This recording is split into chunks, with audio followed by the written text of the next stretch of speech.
জি, আসসালামু আলাইকুম রহমতুল্লাহ। আপনারা দেখতে পাচ্ছেন S20 অ্যাপি আমাদের ডিসপ্লেটা ব্ল্যাক হয়ে গেছে।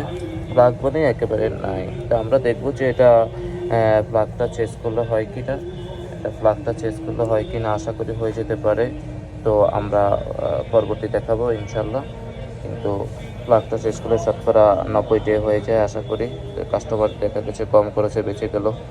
আমরা চেষ্টা করবো ইনশাল্লাহ। আমাদের পাশেই থাকুন। জি, আসসালামু আলাইকুম। জি, অবশেষে আমরা চাইছিলাম যে এই ডিসপ্লেটার প্লাগটা চেঞ্জ করে হয়ে যাবে চাইছিলাম, কিন্তু এই ডিসপ্লেটার প্লাগটা চেঞ্জ করা হয় না। ডিসপ্লেটা মার্কেটের ডিসপ্লেটা প্লাগ চেঞ্জ করা হয় না। অবশেষে আমরা অরিজিনাল S20 অ্যাপি ডিসপ্লেটা চেঞ্জ করে ফেললাম। যে অবশেষে আমরা অরিজিনালি ডিসপ্লেটা লাগাইলাম।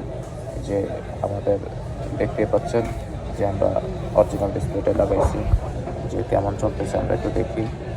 জি, একদম স্মুথলি কাজ করে ইনশাল্লাহ। আপনারা দেখতে পাচ্ছেন জি, একদম স্মুথলি কাজ করে। জি, অবশেষে আপনারা তো কেউ যদি এরকম কিছুর সম্মুখীন হয়ে থাকেন, চলে আসবেন আমাদের মোবাইলটিকে আমাদের পেজটিকে লাইক অ্যান্ড ফলো দিয়ে পাশেই থাকবেন। আর কারো যদি মনে হয় তার আলোচনার সাপেক্ষে চলে আসবেন। আর স্ক্রিনে দেওয়া নাম্বারে যোগাযোগ করে চলে আসবেন ইনশাল্লাহ। ভালো করে দেওয়ার জন্য চেষ্টা করবো ইনশাল্লাহ। আপনারা চলে আসবেন। আসসালামু আলাইকুম রহমতুল্লাহ।